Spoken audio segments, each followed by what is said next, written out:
Hi everyone, it's a real pleasure to be here. So today I'm going to talk about applications of deep reinforcement learning for context-aware gate calibrations. So actually I will follow up with what Lorenzo just concluded about the need to actually make more specific recipes and trying to optimize for specific context, and perhaps at the expense of losing generality, but really to push the way we actually engineer our quantum circuits today.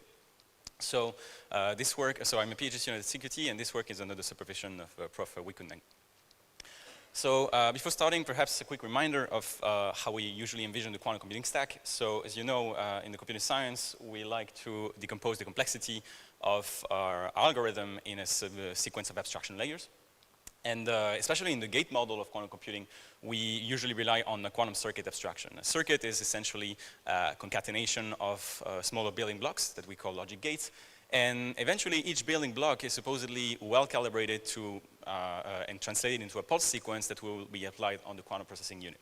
So the question that we'll try to address today is basically how can we learn directly from the quantum processing unit how to build better pulse sequences, which eventually will enable us to build beta native gates. And we shall see how conceiving this kind of hardware-aware protocol relies heavily on the ability to probe efficiently the QPU.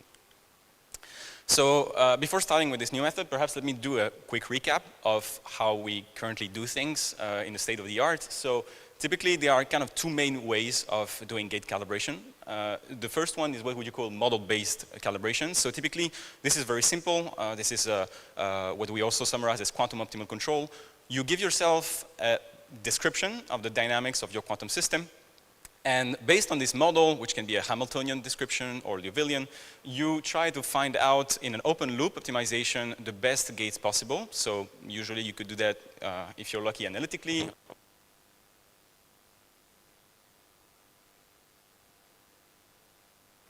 Hello? Yeah, okay, I think it's back. So basically, everything happens on the classical PC in this setting. So eventually, the requirement is that once you found your good model, you hope that your actual gate set that you derive analytically or numerically, you can load it straight to the control stack, which in any random lab, experimental lab would be arbitrary waveform generators and other devices that help you actually engineer the pulse sequences. And then to engineer a quantum circuit, you just load in the memory each gate in a row, a sequence, which eventually will be run on your quantum processing unit.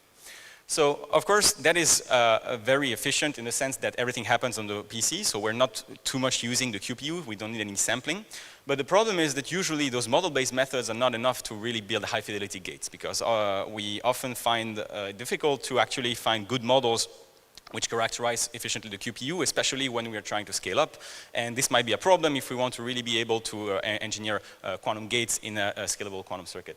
So this is where you kind of enter the second mode of calibration, which is model-free this time. And in model-free calibration, the thing is a bit different. You enter in a closed-loop optimization mode where what you do is actually you try to get some feedback from the quantum computer. So of course what you can probe from the quantum computer is usually limited. You have measurement outcomes and you try to basically infer what kind of state you actually produced in your quantum computer from the unitaries that you engineered through the pulse sequence. So usually the problem is that to be able to do efficiently this model-free method, you need to be very accurate in the way you reconstruct the state. So the most tedious process would be a process of state tomography.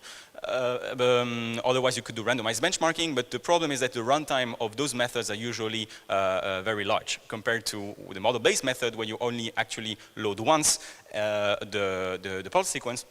Here you end up in something where you need to actually go many times in this feedback loop until you find a good gate set.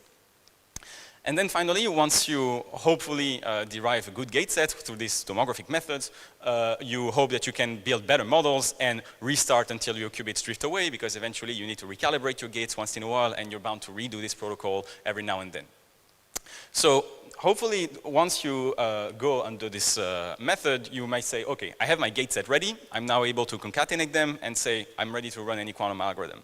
So of course, life is not simple as this because, well, we can beg the question like why those fidelity gates, the fidelity of quantum gates that we reach today are not enough to run like a reliable quantum circuits. So is it really ready for quantum algorithms? So typically, this is where we enter kind of the limitation of the gate model. It's because we typically assume that the algorithm is kind of the sum of the constituents. So if I have very good gates, I will end up with a very good algorithm. But this is kind of neglecting some well, more generic and holistic effects that happen on the chip. So one example, which is very well known, for example, in superconducting chip, like in IBM devices, for example, is the crosstalk issue. So crosstalk is this idea that when you play some operations in parallel on the chip, you actually drive your qubits in different states. And because there is a fixed coupling between the qubits, you end up in having differences in the actual state you engineer. So in this very simple experiment, what we want to check is the fidelity of the C0 that you apply on this subsystem. And we just check its fidelity through state tomography and compare it to the case where we actually just apply other C0s on that subsystem, which is a nearest neighbor. And what we can see is that there is a variability in the actual error that we accumulate for the gate. So there is an intrinsic error, a native error for the gate on 2 of the IBM devices, but those errors tend to actually change once we apply other gates nearby.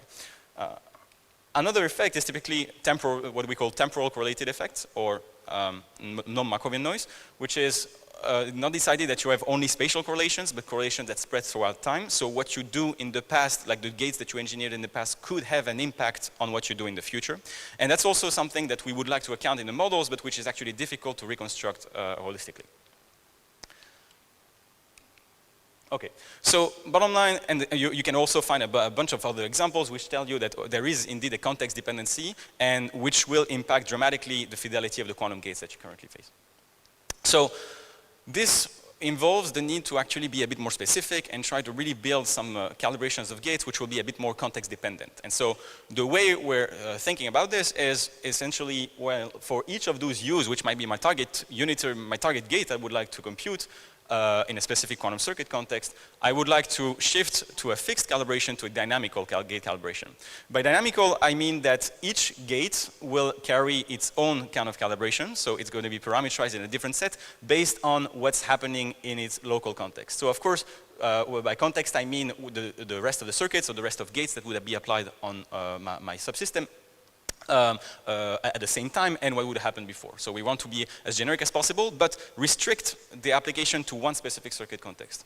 So now the question, there are 2 main questions that come from this. The first one is, how do we build those calibrations? So first we should come up with a calibration procedure that satisfies 2 constraints. First, we want, of course, to be, we want it to be noise aware and include those kind of noises that such as non-Markovian noise or crosstalk, which are typically tough to model, so we might go to something which is also model-free. But we, of course, don't want to have to undergo like huge process tomographic methods to describe those kind of noise, so we would like the method to be as sample efficient as possible. And the second thing is that once we found this calibration procedure, we should be able to actually make use of those gates, which carry different calibrations within the circuit.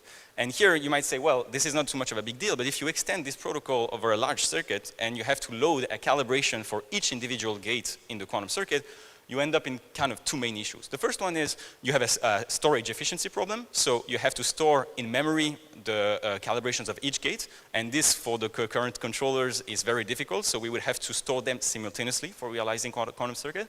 And the second thing is the runtime overhead that you might face, because actually in experiments, the most time-taking part, as shown in this graph here, is what you upload to the arbitrary waveform generator. So the runtime, especially with quantum circuits, when and in superconducting qubits in particular, the runtime can be very efficient on the chip. The gates are very short, but the amount of data you have to upload in memory before starting the circuit can be actually quite huge. And this is typically what limits the runtime efficiency of calibration methods and the execution of algorithms overall. So the answer I try to bring in this problem of sampling efficiency and storage trade-off is using reinforcement learning. So reinforcement learning is this trade-off that this interaction-based learning where you have an interaction ongoing between an agent and an environment. So typically the agent will consist of a classical neural network which sits on our classical computer, and the environment will be described as the quantum computer, which is in general in an unknown state. But what we can do is infer some properties of this state by doing some observations. So typically in our case it will be measurement outcomes. And the idea is that the agent is able to interact with the environment to steer it towards a target state. So here, in our case, we're going to try to derive a target gate, so we're going to try to extend a little bit this task, but the bottom line is that we try to help the agent in a model-free way to find the optimal set of actions. So actions mean pulse or circuit parameters in this case, which are going to define my unitary operation as efficient as possible. So basically what you see is that the reward signal, which is like what we guide the agent with, should be some kind of proxy for the fidelity. And it turns out that in reinforcement learning you can actually define something which is such a thing as a single shot fidelity estimator. So each shot that you will do, each measurement that you do on the quantum computer will actually consist of a reward signal. And this is the key strength of this approach for making it sample efficient, because you need less measurement and you are actually able to explore the action space a bit more efficiently. So this reinforcement learning method was actually proposed earlier last year by the Yale's group and was implemented in error correcting code based on GKP. And we would like to frame this reinforcement learning tool in something that will help us cope with this context dependency issue of quantum gates. So the way we're going to train this method is actually to engineer different specific calibrations. So A1, A2 here consisting of different action vectors which are going to be sampled. And the idea is to be able to perform this calibration and those measurements while the rest of the circuit is actually happening. So this is how we address this thing. And now, of course, I didn't talk about like how we solve the storage efficiency, because now, as I said before, the actions that you should load should be kind of loaded in memory. And this is a key problem because we end up in having controllers which have limited memory. So of course, that's the kind of breakthrough that has been done in the past few years, is to shift from those usual AWGs to actually dedicated quantum controllers, which enable much more than just loading and press a play button for the quantum circuit. And typically, active reset was mentioned in a previous talk, and this is typically enabled when you have control systems which enable low latency, and you can actually get feedback from it and adaptively select a new operation. So here, what we're going to use is actually be able the enabling of real-time processing. So I can do classical calculations at very low latency while the execution of the circuit is being done. So the whole goal here is to move away from this model where we actually have to undergo this classical computation to controller, but really focus on the second part where we're going to do most of the computation here. And so how does it transform? So typically what we do in the end is that the reinforcement learning agent will not anymore sit in the classical PC, as you would find in many applications right there, but rather you would do something which is plugged in the controller. So you encode a neural network in an FPGA here, and you really focus all the budget on exploring the action space with a specific policy on a real-time setting.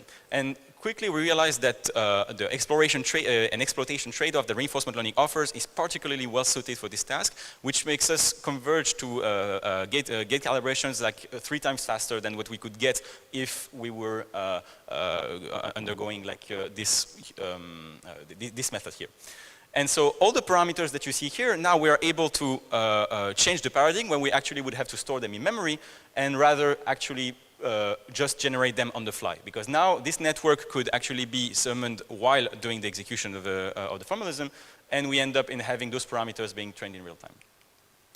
So in terms of resources benefits, so of course at the algorithmic level, and when we talk about energy consumption, we always have kind of 2 baselines that we have to address. The first one is how much time does it take, so what is the runtime, and what is the storage efficiency, so how many resources of storage do I need to use. Well, in this approach we gain on both fronts. The sampling efficiency is kind of solved by this approach of having reinforcement learning, which enables you to have a single shot reward estimator and enables you to be to find a good calibration in much less samples than what you would need with a process tomography, for example. And on the memory side of things, well, you can really try to solve this problem of addressing the specific context-aware calibration, which is dynamical, without having to go to a recompilation of the whole program. You can actually just modify those gates in real time. So to conclude, I hope that I convinced you that switching to more advanced control hardware is actually a key step that we need to undergo to actually build more reliable quantum gates and to shift to more advantageous paradigms for running actual quantum circuits. And of course, the question that we want to explore next is essentially what I just showed about is how to tailor our gate calibrations for one specific context, but it might be that we could find generalization procedures that could enable the reusability of the gates for multiple different circuit contexts, perhaps some identify some key circuit structures and noise effects, and hopefully try to build some kind of internal representation of the overall noise that we are kind of assessing through the exploration of the action space. With this, I thank you for your attention, and I'm open for questions.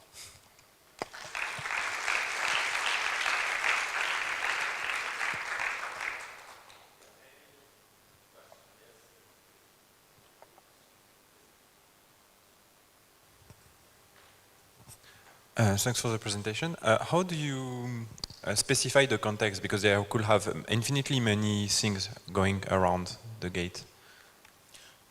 So the context is actually an input of my algorithm. So typically, the user, you would say, like has a specific quantum algorithm he would like to solve, and the idea is that the circuit context is fixed, okay, and the training procedure will occur while having in mind this this procedure. So this is like the last conclusion is, of course, if you change the circuit, is the procedure generalizable? So for now, we rely on the sampling efficiency of the procedure to be able to recalibrate the gates. Actually, what we do is that we always start from a model baseline. So this gives us the advantage of always having some kind of guarantee of the minimum fidelity we can hope to reach with the gate. But to be able to find the correction, the adapted correction for the specific circuit context, we need to retrain for now the algorithm. Okay, so before each run, you do the calibration. Yeah, for each different circuit, okay. Yes. Thank you. Hi, my question is also somewhat related. So you define a context, so you can go like much back in time to get a larger context probably. So how do you decide that what is the optimal or what is the restriction on, say, the speed and the storage that you have to do? How large can your context be? You mean in terms of the storage of the calibrations themselves, or? Yes, so for example, if you take this more backward in time, you'll have a better context probably. Right. Oh, okay. I see. So once, so for now, the calibration is sequential. So what you do is actually, like in this procedure, you cut the circuit, you retrain, and once you find a satisfying calibration for this specific gate at this specific moment in time, you assume that this calibration is then fixed. Actually, it's going to be reloaded by the neural network in real time, so you don't have to store the parameter. The agent will learn that this.